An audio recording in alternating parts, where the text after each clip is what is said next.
Married Love by Marie Stopes. Section 5. Chapter 3. Women's Contrariness. Oh, for that being whom I can conceive to be in the world, though I shall not live to prove it!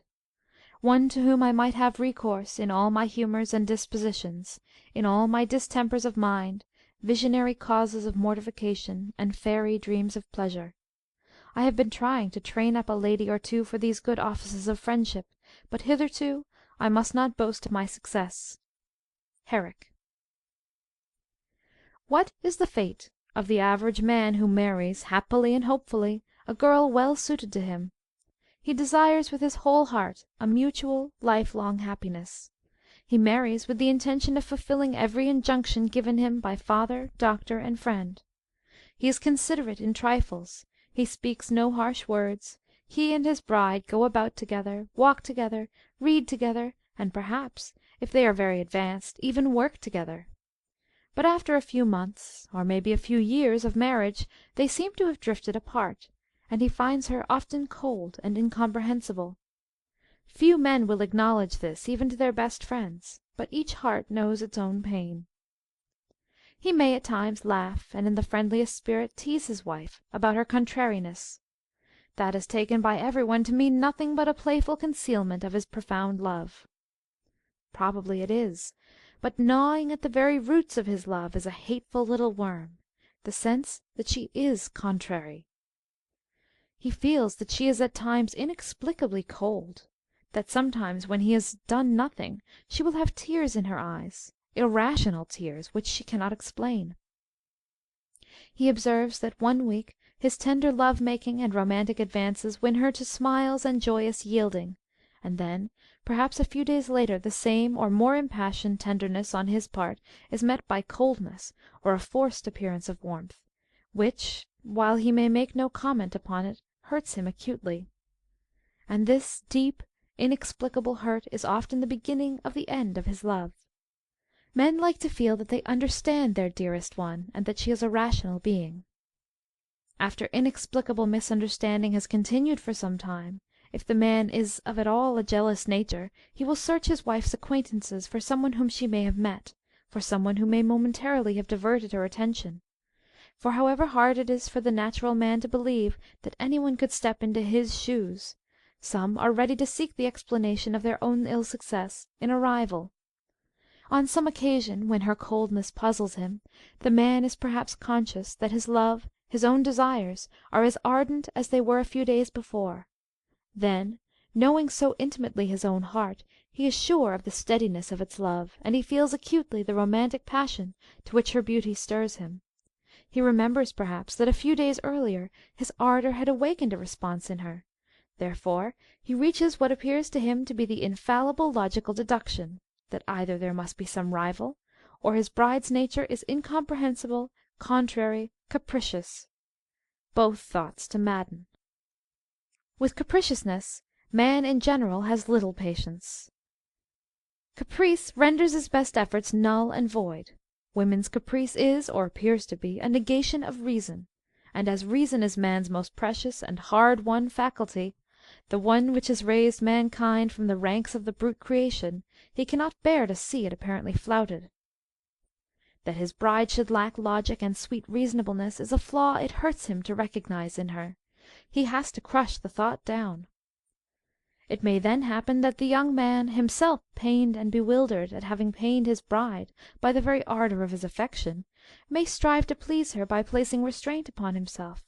He may ask himself, do not religious and many kinds of moral teachers preach restraint to the man? He reads the books written for the guidance of youth, and finds restraint, self-control, in general terms, and often irrationally, urged in them all. His next step may then be to curtail the expression of his tender feelings, and to work hard and late in the evenings, instead of kissing his bride's fingers, and coming to her for sweet communion in the dusk. And then, if he is at all observant, he may be aggrieved and astonished to find her again wistful or hurt.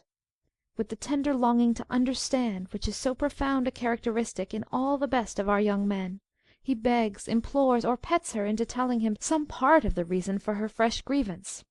He discovered to his amazement that this time she is hurt because he had not made those very advances which so recently had repelled her, and had been with such difficulty repressed by his intellectual efforts. He asks himself in despair, what is a man to do? If he is educated, he probably devours all the books on sex he can obtain, but in them he is not likely to find much real guidance. He learns from them that restraint is advised from every point of view, but according to the character of the author he will find that restraint means having the marriage relations with his wife not more than 3 times a week, or once a month, or never at all except for the procreation of children. He finds no rational guidance based on natural law. According to his temperament, then, he may begin to practice restraint.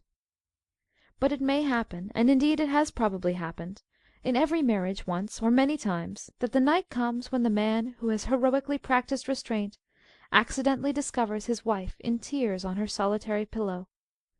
He seeks for advice indirectly from his friends, perhaps from his doctor. But can his local doctor or his friends tell him more than the chief European authorities on this subject? The famous Professor Forel, The Sexual Question, translated 1908, gives the following advice. The reformer Luther, who was a practical man, laid down the average rule of 2 or 3 connections a week in marriage, at the time of highest sexual power. I may say that my numerous observations as a physician have generally confirmed this rule, which seems to me to conform very well to the normal state to which man has become gradually adapted during thousands of years.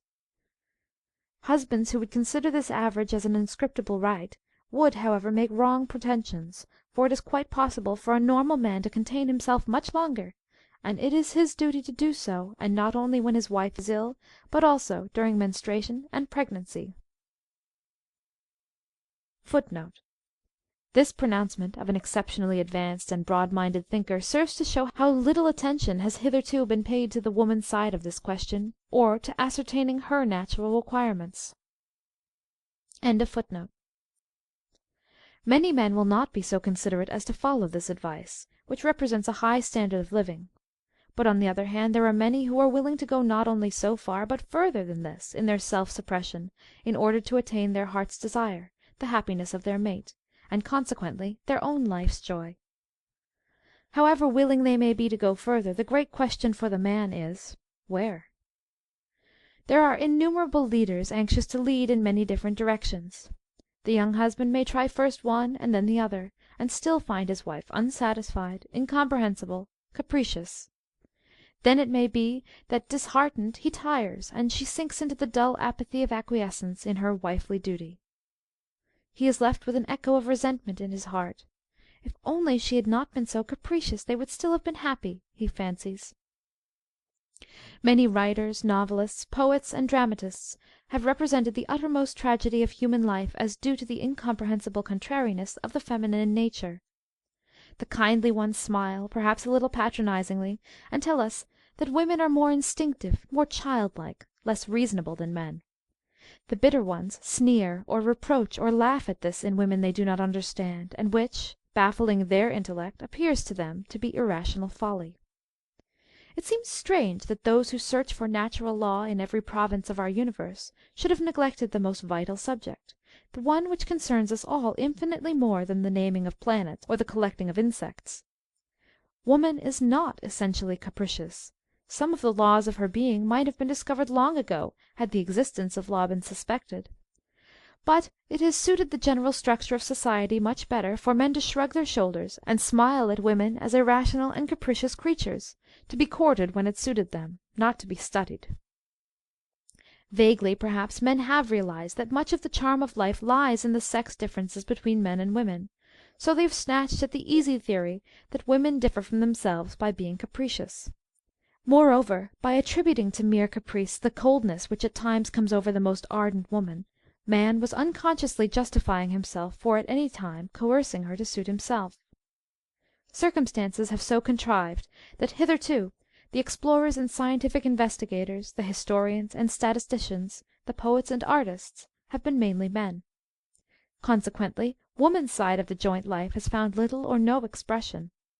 Woman has been content to mould herself to the shape desired by man wherever possible, and she has stifled her natural feelings and her own deep thoughts as they welled up. Most women have never realized intellectually, but many have been dimly half conscious, that woman's nature is set to rhythms over which man has no more control than he has over the tides of the sea. While the ocean can subdue and dominate man and laugh at his attempted restrictions, woman has bowed to man's desire over her body, and regardless of its pulses, he approaches her or not as is his will. Some of her rhythms defy him. The moon-month tide of menstruation, the cycle of 10 moon months of bearing the growing child, and its birth at the end of the 10th wave, these are essentials too strong to be mastered by man. But the subtler ebb and flow of woman's sex has escaped man's observation or his care. If a swimmer comes to a sandy beach when the tide is out and the waves have receded, leaving sand where he had expected deep blue water, does he, balked of his bathe, angrily call the sea capricious? But the tenderest bridegroom finds only caprice in his bride's coldness when she yields her sacrificial body while her sex tide is at the ebb. There is another side to this problem, one perhaps even less considered by society. There is the tragic figure of the loving woman whose love tide is at the highest, and whose husband does not recognize the delicate signs of her ardor. In our anemic, artificial days it often happens that the man's desire is a surface need, quickly satisfied, colorless and lacking beauty, and that he has no knowledge of the rich complexities of love-making which an initiate of love's mysteries enjoys. To such a man his wife may indeed seem petulant, capricious, or resentful without reason.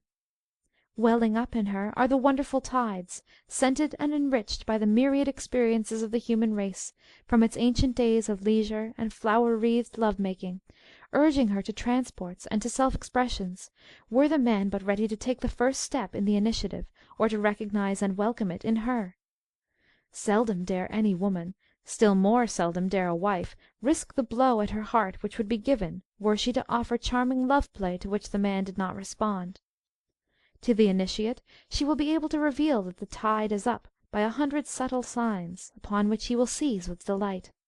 But if her husband is blind to them, there is for her nothing but silence, self-suppression, and their inevitable sequence of self-scorn, followed by resentment towards the man who places her in such a position of humiliation while talking of his love. So unaware of the elements of the physiological reactions of women are many modern men that the case of Mrs. G. is not exceptional. Her husband was accustomed to pet her and have relations with her frequently, but yet he never took any trouble to rouse in her the necessary preliminary feeling for mutual union. She had married as a very ignorant girl, but often vaguely felt a sense of something lacking in her husband's love. Her husband had never kissed her except on the lips and cheek, but once at the crest of the wave of her sex tide, all unconscious that it was so, she felt a yearning to feel his head, his lips, pressed against her bosom. The sensitive interrelation between a woman's breast and the rest of her sex life is not only a bodily thrill, but there is a world of poetic beauty in the longing of a loving woman for the unconceived child which melts in mists of tenderness toward her lover, the soft touch of whose lips can thus rouse her mingled joy. Because she shyly asked him, Mrs. G.'s husband gave her one swift, unrepeated kiss upon her bosom. He was so ignorant that he did not know that her husband's lips upon her breast melt a wife to tenderness, and are one of a husband's first and surest ways to make her physically ready for complete union. In this way he inhibited her natural desire, and as he never did anything to stir it, she never had any physical pleasure in their relation. Such prudish or careless husbands, content with their own satisfaction, little know the pent-up aching, or even resentment, which may eat into a wife's heart, and ultimately may affect her whole health. Often the man is also the victim of the purblind social customs which have made sex knowledge taboo. It has become a tradition of our social life that the ignorance of woman about her own body and that of her future husband is a flower-like innocence. And to such an extreme is this sometimes pushed that not seldom is a girl married unaware that married life will bring her into physical relations with her husband fundamentally different from those with her brother. When she discovers the true nature of his body, and learns the part she has to play as a wife, she may refuse utterly to agree to her husband's wishes. I know one pair of which the husband, chivalrous and loving, had to wait years before his bride recovered from the shock of the discovery of the meaning of marriage and was able to allow him a natural relation. There have been not a few brides whom the horror of the first night of marriage with a man less considerate, has driven to suicide or insanity. That girls can reach a marriageable age without some knowledge of the realities of marriage would seem incredible were it not a fact. One highly educated lady intimately known to me told me that when she was about 18 she suffered many months of agonizing apprehension that she was about to have a baby because a man had snatched a kiss from her lips at a dance. When girls so brought up are married, it is a rape for the husband to insist on his marital rights at once. It will be difficult or impossible for such a bride ever after to experience the joys of sex union, for such a beginning must imprint upon her consciousness the view that the man's animal nature dominates him. In a magazine I came across a poem which vividly expresses this peculiarly feminine sorrow. To mate with men who have no soul above earth grubbing, who, the bridal night, forsooth, killed sparks that rise from instinct fires of life, and left us frozen things, alone to fashion our souls to dust, masked with the name of wife. Long years of youth, love years, the years of passion yawning before us. So, shamming to the end, all shrivelled by the side of him we wed, hoping that peace may riper years attend. Mere odalisques are we, well housed, well fed. Catherine Nelson. Many men who enter marriage sincerely and tenderly may yet have some previous experience of bought love. It is then not unlikely that they may fall into the error of explaining their wife's experiences in terms of the reactions of the prostitute. They argue that because the prostitute showed physical excitement and pleasure in union, if the bride or wife does not do so, then she is cold or undersexed. They may not realize that often all the bodily movements which the prostitute makes are studied and simulated, because her client enjoys his climax best when the woman in his arms simultaneously thrills. As Forel says, The Sexual Question, 1908, English translation, the company of prostitutes often renders men incapable of understanding feminine psychology, for prostitutes are hardly more than automata trained for the use of male sensuality. When men look among these for the sexual psychology of woman, they find only their own mirror. Fate is often cruel to men, too. More high-spirited young men than the world imagines strive for and keep their purity to give their brides. If such a man then marries a woman who is soiled, or, on the other hand, one who is so pure and prudish that she denies him union with her body, his noble achievement seems bitterly vain. On the other hand, it may be that after years of fighting with his hot young blood, a man has given up and gone now and again for relief to prostitutes, and then, later in life, has met the woman who is his mate, and whom, after remorse for his soiled past, and after winning her forgiveness for it, he marries. Then, unwittingly, he may make the wife suffer, either by interpreting her in the light of the other women, or perhaps, though this happens less frequently, by setting her absolutely apart from them. I know of a man who, after a loose life, met a woman whom he reverenced and adored. He married her, but to preserve her purity, her difference from the others, he never consummated his marriage with her. She was strangely unhappy, for she loved him passionately and longed for children. She appeared to him to be pining capriciously when she became thin and neurotic. Perhaps this man might have seen his own behaviour in a truer light, had he known that some creatures simply die if unmated. The idea that woman is lowered by sex intercourse is very deeply rooted in our present society. Many sources have contributed to this mistaken idea, not the least powerful being the ascetic ideal of the early Church, and the fact that man has used woman as his instrument so often, regardless of her wishes. Women's education, therefore, and the trend of social feeling, has largely been in the direction of freeing her from this, and thus mistakenly encouraging the idea that sex life is a low, physical, and degrading necessity which a pure woman is above enjoying. In marriage, the husband has used his marital right of intercourse when he wished it. Footnote: Conjugal Rights. Notes and Queries. May 16, 1891, page 383. S. writes from the Probate Registry, Somerset House. Previous to 1733, legal proceedings were recorded in Latin, and the word then used, where we now speak of rights, was obsequies. For some time after the substitution of English for Latin, the term rights was usually, if not invariably, adopted. Rights would appear to be a comparatively modern error. Mr. T. E. Paget writes (Romeo and Juliet, Act 5, Scene 3), "What cursed foot wanders this way to night, to cross my obsequies and true lover's right?" Well may Lord Esher say he has never been able to make out what the phrase conjugal rights means. The origin of the term is now clear, and a blunder, which was first made perhaps by a type setter in the early part of the last century, and never exposed until now, has led to a vast amount of misapprehension. Here, too, is another proof that Shakespeare was exceedingly familiar with legal language. Both law and custom have strengthened the view that he has the right to approach his wife whenever he wishes, and that she has no wishes and no fundamental needs in the matter at all. That woman has a rhythmic sex tide, which, if its indications were obeyed, would ensure not only her enjoyment, but would explode the myth of her capriciousness, seems not to be suspected. We have studied the wave lengths of water, of sound, of light, but when will the sons and daughters of men study the sex tide in women, and learn the laws of her periodicity of recurrence of desire? Section 6